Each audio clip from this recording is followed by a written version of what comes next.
Hello, everybody, and welcome to another great episode of My EdTech Live. Thank you so much for joining me on this wonderful day. And wherever it is that you're joining us from around the world, as always, thank you so much for your continued support. We appreciate all the likes, the shares, the follows. Thank you so much for just interacting with our content. Thank you so much for all the messages. We really appreciate it. I really appreciate it. As you know, we do this for you because we want to bring you some great conversations. We want to bring you some amazing guests. And of course, all of this goes back into the education space where we can continue to learn and grow together. And I'm really excited about today's conversation. Today, I would love to welcome to the show Mr. Arturo Guajardo, who is joining us from Pocketalk. Arturo, how are you doing today? Doing great, Fonz. How are you? Well, I have to say, I'm excited to be here. Before I even ask you how you're doing, this is so fun and exciting. So thank you for having me. And how are you? That's it. Yes, no, I'm doing great. Thank you so much. Had a great day at work. And then, of course, coming home and getting to do something that you love to do. And obviously, having some great conversations and amplifying, voices such as yours through the work that you're doing.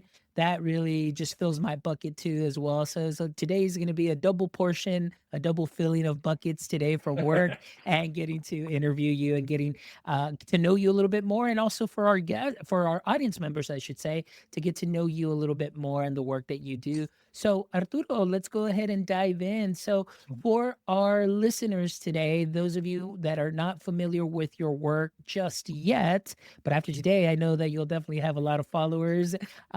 Tell us a little bit more about, your background in education and what your context is within the education space. Absolutely. Yeah, I think I kind of lost track a little bit, but I want to say I'm about my 32nd year in education altogether. So I go back a ways. I go back into the 90s, early 90s, when I became a bilingual teacher here in Austin, Texas. Did that for about 10 years, I think. 10 years of mostly fifth grade, some fourth, some third, working with multilingual kids from mostly from South Austin. Um, and from kids from all over Latin America and a few from other parts of the world. So it was a wonderful experience for about a decade there. Beyond that, I went into the EdTech world. Soon after that, I became an EdTech coach, also in Austin ISD. So I did that for about another 8-9 years after that. And then jumped over into the EdTech vendor side, I guess, on the partner side, where I did about I think 11 years at Brain Pop, and then went over to Osmo, and now I'm here at Pocket Talk. Been here a couple of years now. So yeah, so everything from the classroom in the 90s all the way over to the set tech world. We're just trying to keep up with it all. Yes, absolutely. And you know what? That's something that I do admire. And, we were talking a little bit, briefly before we got into the chat, talking about TCA and talking about conferences.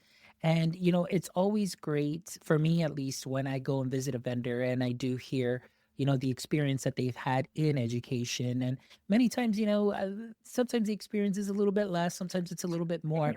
But just hearing, like what you described, you working through Austin ISD, going from the classroom to EdTech coaching, and then going into, the world of EdTech as a vendor, working through Brain Pop and so on. It's just amazing to the experience that you have and seeing different perspectives, not only for yourself, but now, the work that you're doing through Pocket Talk. And then now that we are here, you're getting to tell us a little bit more and using that experience to really just drive up and amplifying what Pocket Talk is doing. So I'm really excited to get to know that a little bit more. But I did want to just touch a little bit on your briefly on your background. I know that, you yourself started as a non-native English speaker, and now you're 32 years later, 32 years in education now, and with all of that experience, you know, can you tell me a little bit about how that helped you transition kind of into ed tech world, or maybe are you seeing a little bit more or ed tech companies putting a little bit more attention to that as far as the language barriers and trying to help students just really overcome those barriers? Yeah. No, absolutely. I grew up in Houston, went to schools there in inner city Houston, and um, started speaking English because I had two older sisters who they would bring home their English that they were learning in school. So I kind of picked up a little bit at home before I started school, kind of from them. But it was definitely broken English. It was like what I was. They were a few years older than me, so it was little kid English, I guess you could say, that they were bringing home to me and sort of teaching me. Um, and then school was could be challenging at times. There were definitely times when I definitely felt that I did have a little bit of um, a little bit of obstacles to overcome when it came to language. In particular, once I got up into the higher grades and was given tougher reading assignments, when somebody handed me a William Shakespeare, boy, that just blew my mind. When I had to try to figure that out on top of just English in general, and that's a whole other kind of English. It's a whole other language as far as I was concerned. And so there are definitely times when I felt like there was support that was lacking along the way. But luckily, I did have some really good teachers that did understand that and did help me and help me not just linguistically, but also just understanding, helping me figure out my identity as a Latino, as a student, and getting comfortable with just all of that, because it was definitely, there were definitely times when I needed a little push, I needed a little help in those kind of directions. And so there were definitely teachers that helped along the way and helped me get to where I am now. Um, but then, as in the ed tech world, yeah, absolutely. I would see it so much when I was teaching, because I have students who came in. I would have some students that spoke zero English, and then I'd have some students that kind of were everywhere in between, 0 to 10. And so you kind of had to figure out, okay, well, this student needs this student needs this student needs this, and kind of figure out what supports they needed, and trying to provide that. And then back then, with ed tech coming around, I was definitely in the classroom during those opening ed tech environments that were coming out. And we're talking, I'm going back pre-internet. I'm going back to CD-ROMs. I'm going back to those periods of time. And back then, I have to say, I would find all this cool technology. So, oh, yeah, this is going to be great. This is going to work wonderfully well. But then there was no language support, and so that was like, okay, well, that's going to work over in this other classroom, but not necessarily in mine. And so slowly, I would see it get better and better. There was definitely times when you would see a big jump in the language support that was available with some technologies. But honestly, it was slow. It definitely took a while to get there, and I'm happy to see now that I think now we're sort of getting to that point where you do see a lot more language support, and a lot of the technologies have come a long way, and in particular, like with Pocketalk, which we'll talk a little bit more about. Yes. I'm just excited that we finally have a tool that just can fundamentally support a student when they just need to communicate, and when parents and teachers need to communicate.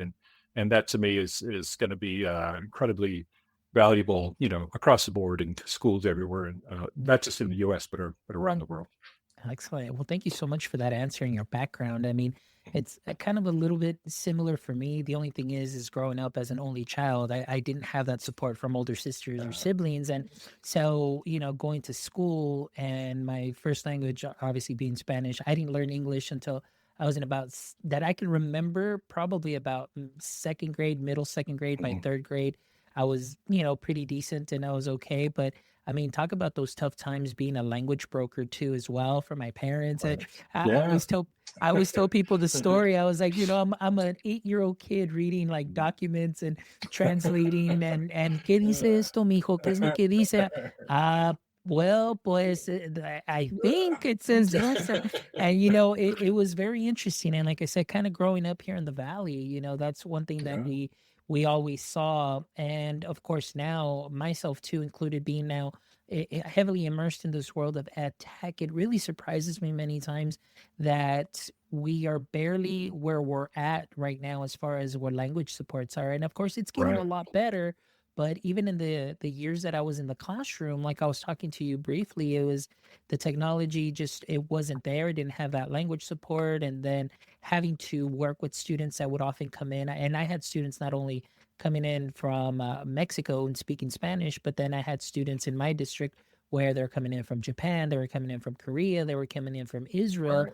and to be able to communicate with them was just very difficult at that Right. time.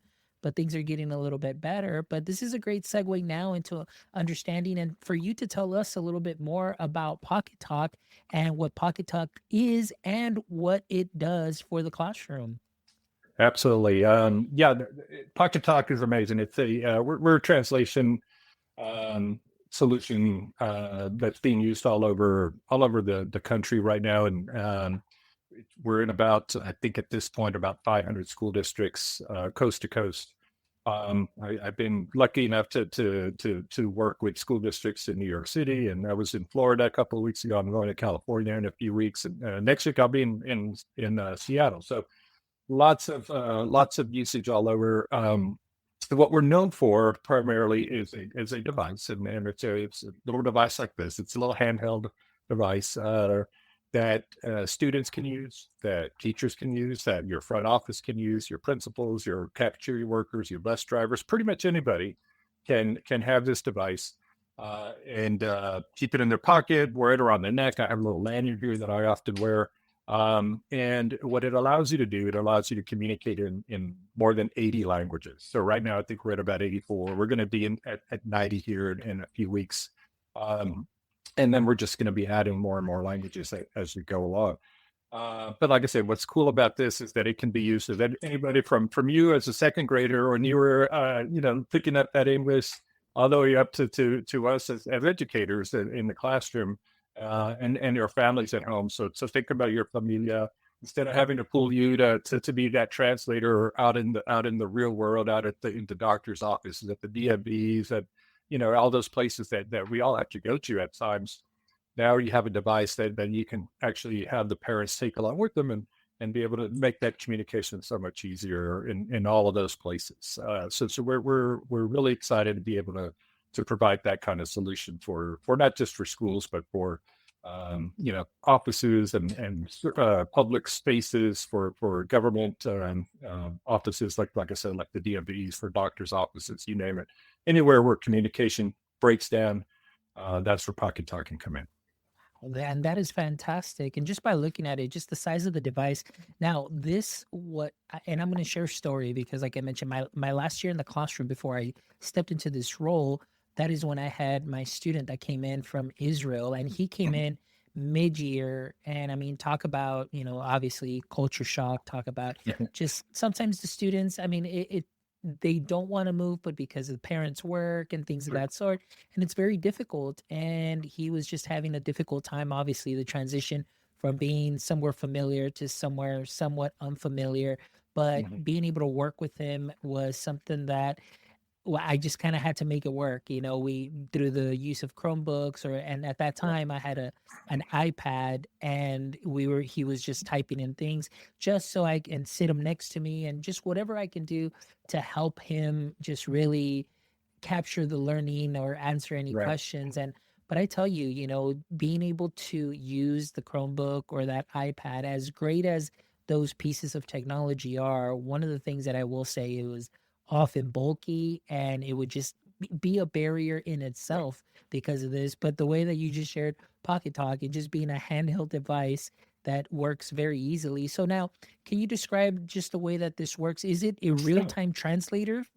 It is. It is, and absolutely. So imagine your student there being able to take this with them to the cafeteria, to the playground, obviously in the classroom as well, in the hallways, and in some cases we have some school districts that allow the students to take these home, use them for homework, and even allow parents to use them in the community itself. So they're checking these out to parents, like a library book, and letting them, instead of pulling you from the school to be the translator, now I can just check out one of these and use this and just bring it back, the next day if needed. But the way it works is really simple. It's basically you pick the two languages. Here on the screen, you can kind of see there's two languages. There's English and Spanish.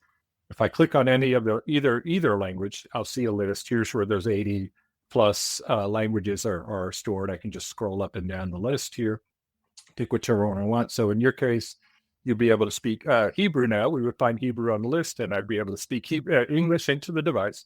It'll translate it into Hebrew, and then your student would speak Hebrew back into the device, and you would hear it in English. So I talk, you talk, I talk, you talk. And I can show you how that works here in just a minute with Espanol. So notice the arrow there is pointing up. So that means I'm going from English to Spanish.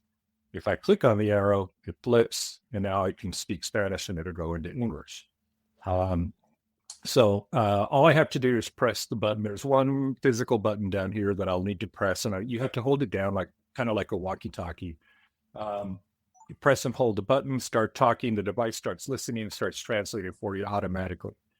So there's a translation. You can read it here. It's a little bit tough to see on the screen here, but there's a translation in Spanish. If I didn't hear it the first time, I can click it, hear it again, because we know sometimes our students need to hear things a few times, right? So I can repeat this as much as I want. And then if I'm the Spanish speaker, there's a little button at the bottom that I just pressed, and that flips the arrow for us. But again, I can just flip it on this screen as well. But yeah, you can definitely read it and see it at the same time, or hear it at the same time, I should say. And then beyond that, there's a little camera on the back. That camera takes pictures of text. So that document that you mentioned when you were translating, I can now snap a picture of it, and I'll see the translation on the screen. And then I can also click on the paragraph, and it'll read it out loud to me as well in my language. So a lot of possibilities here. And again, it's a device that's small enough where I can put it in my pocket, wear it around my neck. Makes it easy to have those conversations that so often get missed. There's just so many conversations that you need to have sometimes with a student, or a student needs to have with you. But because of that language barrier being there, it sometimes doesn't happen. And then that has a cost. That could definitely that has a cost that might not happen immediately, but it might happen later on.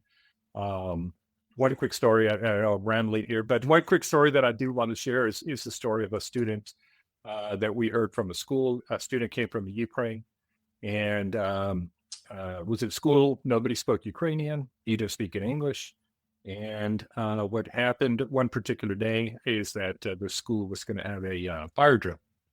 And so you can imagine nobody being able to explain to the student that this is just practice. You're safe. Don't worry.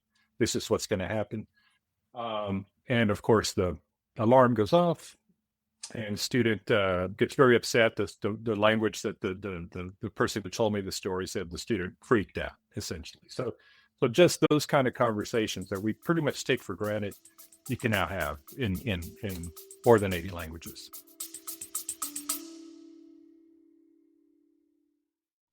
The way we learn is changing. Are you ready to transform education? Welcome to Yellow Dig, where learning isn't just another assignment, it's a conversation, a movement, a game changer. With Yellow Dig, students engage naturally, sharing ideas, exploring concepts, and driving conversations that matter. No forced post, no busy work, just real learning. Educators, you'll see the difference. Higher engagement, deeper understanding, and a thriving community of learners who want to participate. From higher ed to workforce training, Yellow Dig fuels curiosity, collaboration, and connection inside and outside of the classroom. The future of learning is here.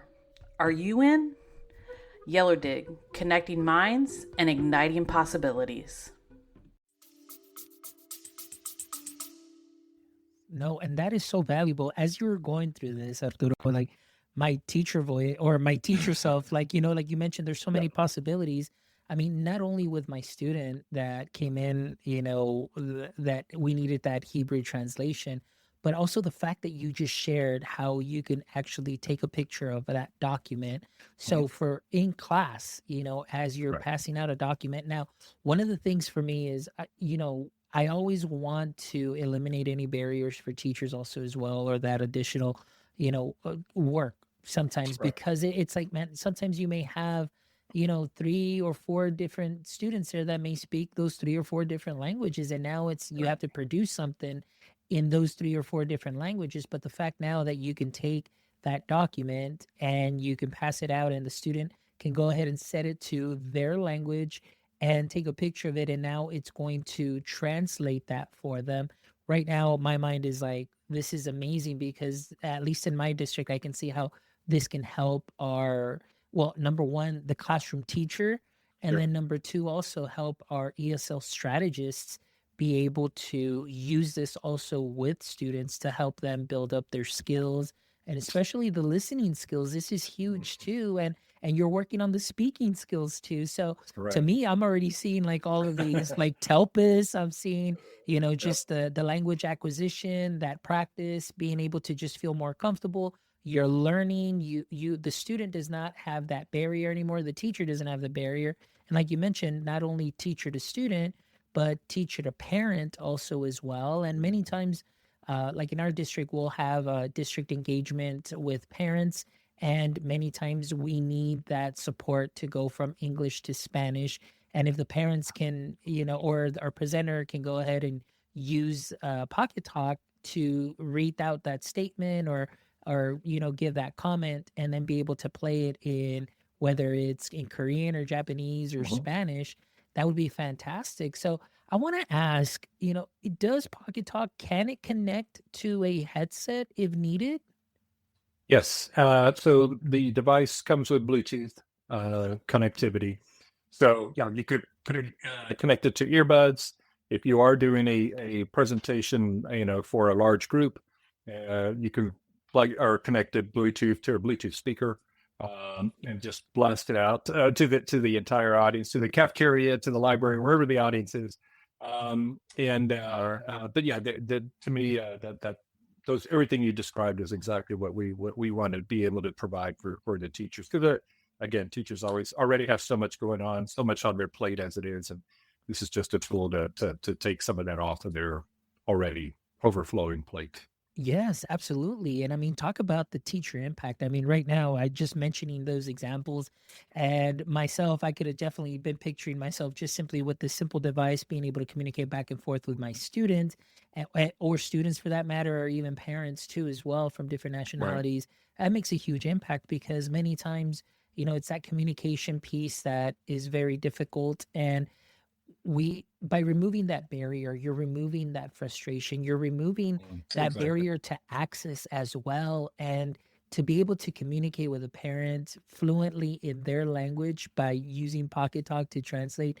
That's a game changer right there. And now that the parent is informed of anything Right. that they should know, and of course with the student. And right now my mind is already going like, right now when you said, presentations, I can hook it up to my Bluetooth speaker. This is phenomenal, because many times we have parents that come in, and again, it's not just one nationality, but to be Right. able to help them and serve our learning community, our parent learning community, that is huge also, because they're a big, they're an integral part of the child's education there in the classroom too as well. So to be able to use that.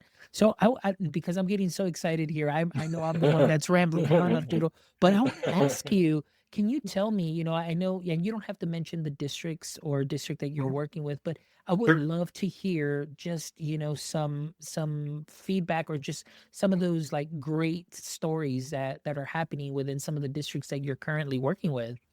Absolutely. So there's a ton. So like I kind of always start up in the Northeast, and my brain always has this image of kind of going across the country. But so I always start in New York City. So the New York City Department of Education, the biggest school district in the country, have really adopted Pocket Talk. And I think at this point we're probably closing into about 600 schools that use Pocket Talk. They're in the thousands. There's one school in particular there that what they ended up doing was uh, welcoming their families, their newcomer families, and this is out in Staten Island, mind you, welcoming their newcomer families with a sort of like a welcome bag that has resources in the bag for them. So it'll be things like, okay, here's where you can find medical help. Here's where you could find if you need food. Here's where here's where you could find the uh, to supply, where places where you can pick up free food. Here's where you could find job placements. And in that bag, beyond that information, they include a Pocketalk so that the family can now take that with them when they're out looking for these resources that they need to in order to make their lives a little bit better.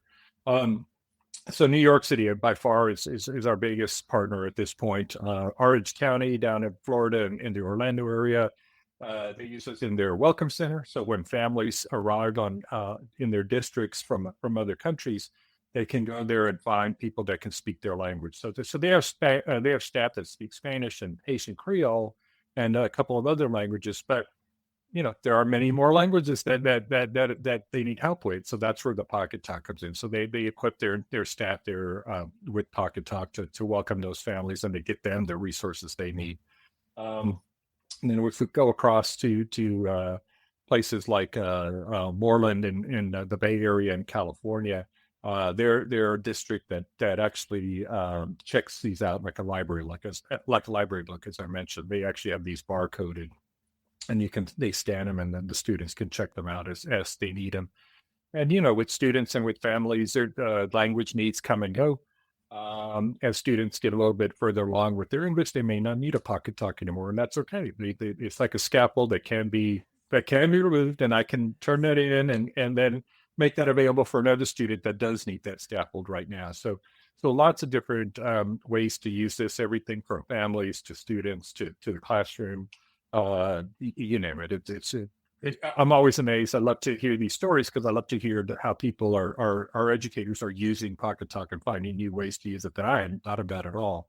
They're like, oh yeah, this is how we use it. I'm like, oh, that's amazing. So cool. Yes, no, and that is all wonderful, like you said, because I mean, not only is it just making an impact within the classroom, but also, just in the real world, just for adults even, and that's something huge. But one thing that I love that you mentioned, and I want to highlight is, like you mentioned, when students need those additional supports, but eventually once they kind of start growing themselves and understanding the language and being able to work through a conversation, and then slowly they're just by themselves kind of weaning themselves off of this, then you just simply submit it or turn it in. Somebody else can go ahead and start using it, which is great because, as you know, Arturo, like right now, school districts and everybody is, their eye is always on budget and what can we do and how can we maximize what we have and maximize that return on investment. And I think that this would be something great, that as you can see that the student needs the device, but as they kind of grow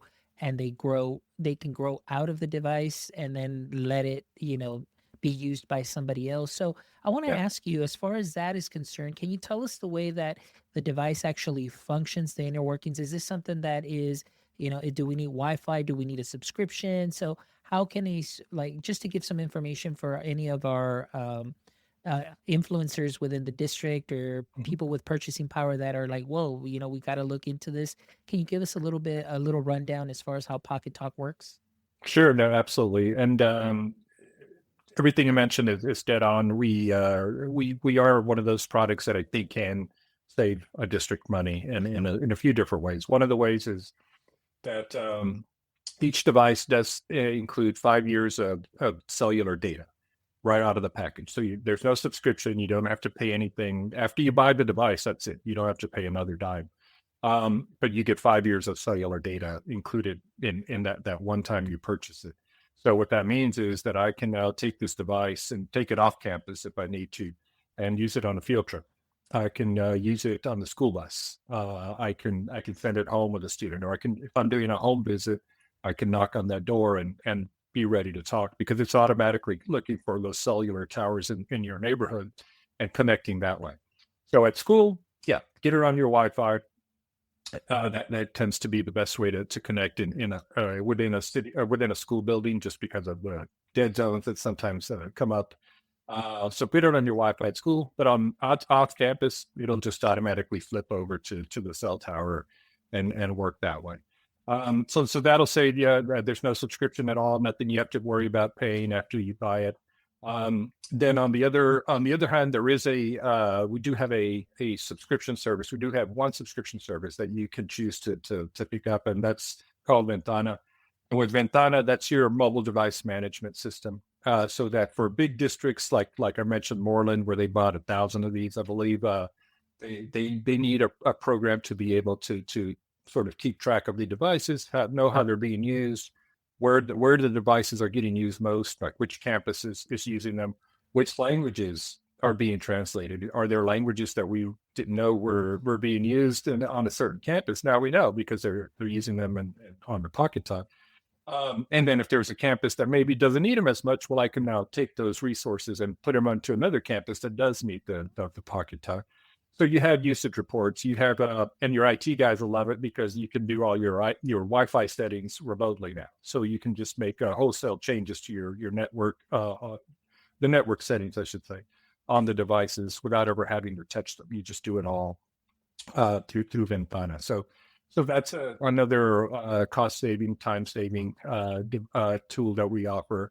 And then beyond that, this is one thing that Pocketalk has that most other translation devices don't have, is that we've locked down the privacy on these devices, so you don't have to worry about if you're, for example, using this in an IEP meeting that's supposed to be confidential.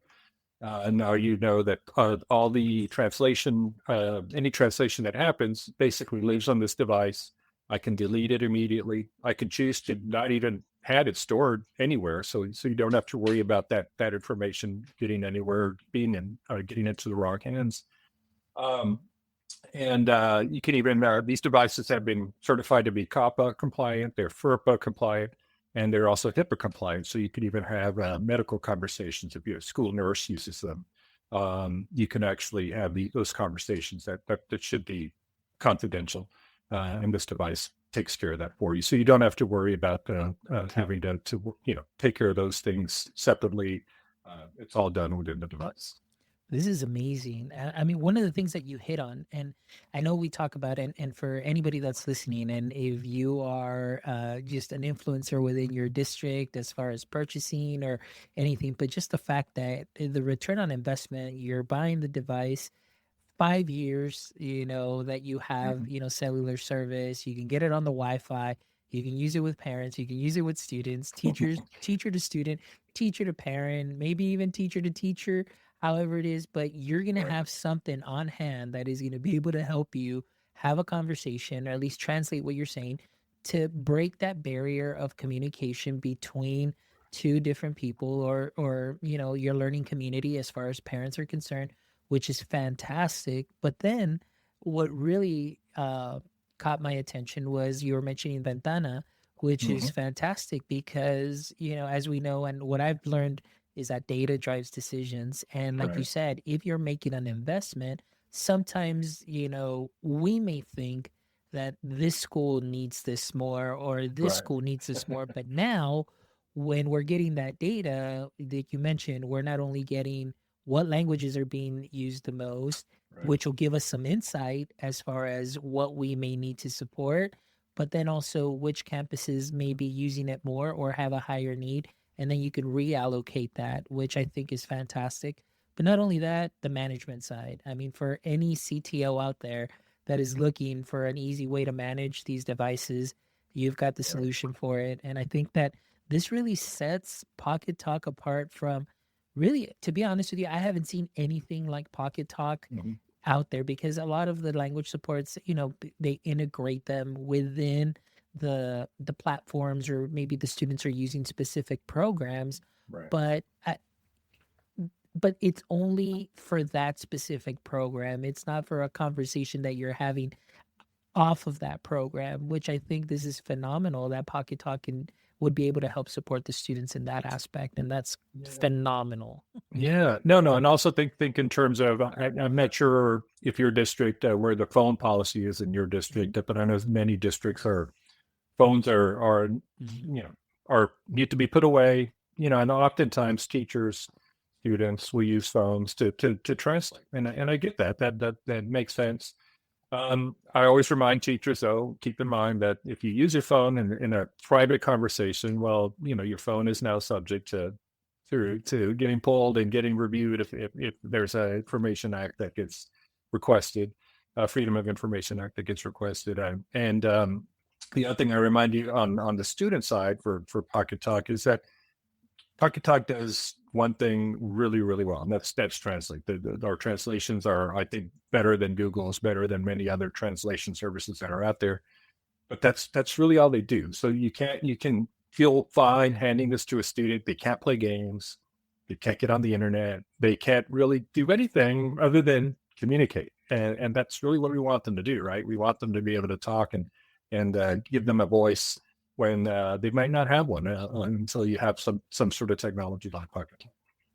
And I love what you said there too. I think that's huge too, that no distractions, No and distractions. you're using the tool for what it's meant to be and meant to do, which is great too. And I love that line that you said, is for them to talk. And that's what we want them to do, practice the Yep. language. But Yep. like for me right now, I'm in Telpus mode because we're doing Telpus testing. Yep. So I'm Yep. like, man, not only are they talking it, but they're also listening and they're building Yeah. up. And of course, you as a bilingual, to me, has always been bilingual is a superpower. So not Yep. only are you still working on your Spanish, but you're listening to it in English, Yeah. you're making those connections.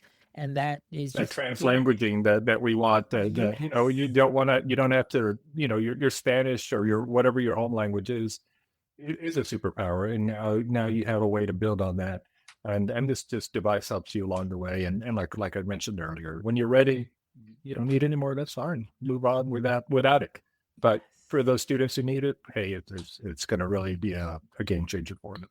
I love it. That's fantastic. Now, Arturo, I do want to ask, as we were talking, I did go to the website, which is at pockettalk.com, Yep. pockettalk.com, if you guys want to check that out. Now, it is with one T. All right, guys, Yes. please, because I know you may be listening to the podcast and you're putting in pocket and then Right. talk.com and you're probably getting an error. It's one T, Pocket One Talk. T.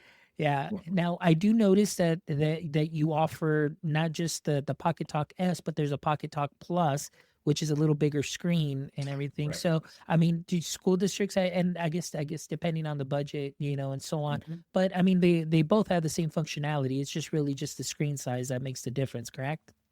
It is. It's the size of the device. So the Pocket Talk S, imagine a credit card. It's about that size, just thicker, obviously, but about the size, length and width wise of a credit card. So for people like me with old eyes, that screen is a little small, honestly. Maybe for students, probably okay. But I always recommend, if you are on the educator, if you're thinking of using this as a teacher, as an educator, the Pocket Talk Plus is probably the better device. It's just easier to read. Speaker's a little bit bigger. Battery life is better. We can put a bigger battery in there since it's a bigger device. So I always recommend, if you are thinking of using this in the classroom, I recommend thinking of the Pocket Talk Plus as being the device that's going to meet your needs.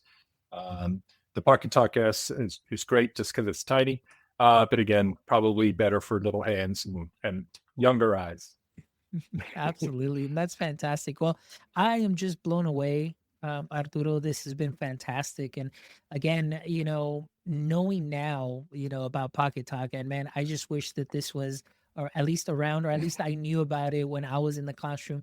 This could have make things so much easier. But now, even currently, though, you have given me some bright ideas, and so I'm really excited to just even share this, not only for our audience members that are checking this out and listening to this podcast, but for anybody that's listening, definitely check it out, because I mean, right now I'm thinking, testing support, just day-to-day support, homework Right. support, and how easy it is to transport.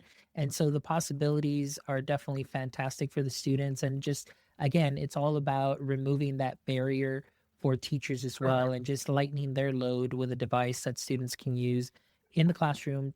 Either take a picture of their worksheet, or just to simply be able to communicate in class and not feel left out, that they can go ahead and give an Exactly. answer and they're Exactly. part of the conversation, and that is huge. Exactly. That makes a big difference. I always remind people of a couple of things for the classroom. Think about all the teaching practices that we do. Just think about, one like a turn and talk.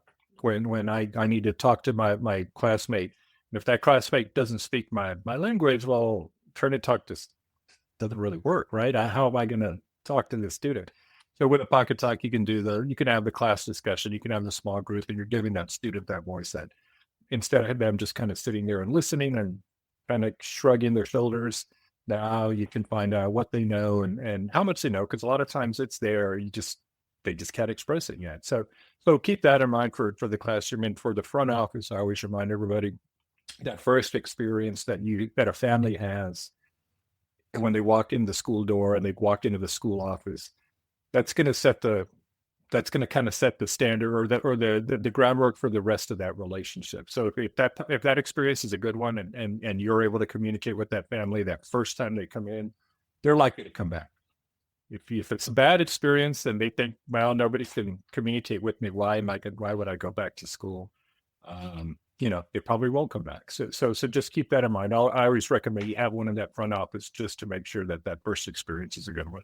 Oh, that is some fantastic advice. That is fantastic advice, Arturo, because you're absolutely right. That first impression is huge. Mhm. And then again, Yep. just to be able to communicate with a parent immediately, and it's just that level of customer service, personalization.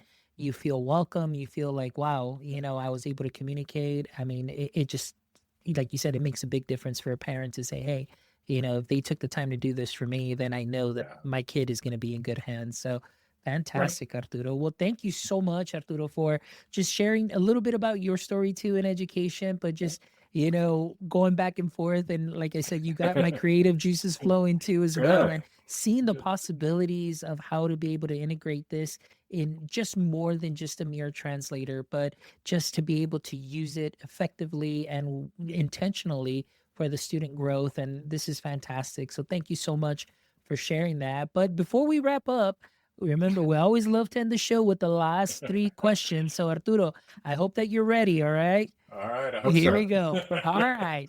Question number 1. As we know, every superhero has a Ooh, weakness or a pain point. So for Superman, kryptonite was his weakness. So I want to ask you, Arturo, and I guess you can go in different varieties here or different routes, I should say, or answers if you'd like. But I just want to ask you, in the current state of education, what would you say is your current edu kryptonite? Ooh, wow. To me, I think it still goes back to my kryptonite that I had 20 plus years ago when I was still in the classroom. And that tended to be just the focus on testing that was going on then. And I know it's still going on now. And the idea that, I had situations where we were doing amazing things with our students and none of them necessarily were obviously gonna preparing for the test, but we were teaching them things that they were laying down the foundation for so much information and so much learning to take place. But if it didn't look like we were getting ready for the test, then we would get our hands slapped. And I'm guessing that's still happening in today. And to me, that's the one that goes a little bit poquito there. But my guess is that that would be my kryptonite at Yeah. this point, and it probably still is for There many you go. people. No, that is a great answer. And I'll just say un poquito todavía. Un poquito todavía. Claro. All right, Arturo. Well, here's question number 2. Question number 2 is, if you can trade places with someone for a day, who would it be and why? So, a couple of things. I really love to travel. If I could travel, I would do that 365. It's always good to come home, don't get me wrong, but I love seeing the world and meeting people and learning new cultures and new languages. So I'd probably be, I love Rick Steves. So I don't know if everybody, you might not know who Rick Steves is out there, but he's on PBS and he's he has a travel show. So he gets to go all over the world and teach people about these different parts of the world. And it seems like that's just a great job. I get to travel and help people learn about these amazing places. So probably Rick Steves would probably be the one that I would want, kind of on a selfish level. Beyond that, I'm a big fan of Chef Jose Andres, who I love to cook as well. So he puts his cooking powers to work in places that places that I've had word trying to think of the word, earthquakes or hurricanes, anywhere that there's been a natural disaster. He and his team go out there and basically feed people. And to me, that's an amazing, again, an amazing thing that I wish I could do and help with more. That's fantastic. And you know what? I'll tell you, Pocketalk can also be a great companion for those trips for Yeah, sure. exactly, Easy for your exactly. trips, for translation, wherever you are around the world in a different country. Or if you do get to ever help out in a zone where there's, Right. helping people in an area of natural disasters. It doesn't have to be here in the US, but hey, you've got a wonderful tool in your pocket that can help you Yep. communicate. So that's wonderful. Exactly. All right. Exactly. My last question, Arturo, for you would be is if you could have a billboard with anything on it, what would it be and why? Okay, I think I learned this from I can't remember which show it was, but the idea is um, try not to judge, instead try to understand. And to me, that's so huge. And right now, in particular, the state that we're in, where people are, and not using that advice, and instead of trying to understand each other, we're just kind of being critical and judgmental. And to me, just understanding can go a long way. It can change people and change the world. There you go. That is a great billboard. I don't know. Is it maybe Ted Lasso? Thank you. That's it. That's it. It was Ted There Lasso. you That's go. right. Don't be That's right. That's judgmental. And the only reason that rang a bell too is also because several months back I had another guest, and that was his billboard too. So that's Really? great. Oh, That's wow. fantastic. Okay. Don't be judgmental. All right, Arturo. Well, Arturo, thank you so much. It was an honor to have you here. Thank you so much for just sharing the work that you're doing with Pocketalk and really bringing down barriers of communication and just making that connection, helping us make connections through Pocketalk within our classrooms, within our parent learning community, and even outside of that, just to be able to use something like this on a day to day to be able to help anybody. This is such a wonderful product. And again, I'm really excited for what you're doing and the work that you continue to do. And I hope that you would come back whenever there is another either like major update or anything, that you may be working on. You always have an open invite. Please come back and visit us again because we definitely love to have you back. That's for sure. Awesome, Fonz. Thank you very much. It's an honor to be on my EdTech Life. And it's a lot of fun. And yeah, I'd love to come back. I think I'm sure we'll have something coming soon. So we'll talk again. Definitely. Well, I'm looking forward to that. And for our audience members, please make sure that you visit our website at myedtech.life, where you can check out this amazing episode and the other 314 wonderful episodes where I promise you, you will find a little something just for you that you can sprinkle on to what you are already doing great. If you haven't done so yet, guys, please jump over to our YouTube channel also as well. Give us a thumbs up, subscribe. We're about 32 people shy of 1,000 subscribers, and that is our goal for this year. So please make sure you hit us up and subscribe. And as always, my friends, don't forget, until next time, stay techie.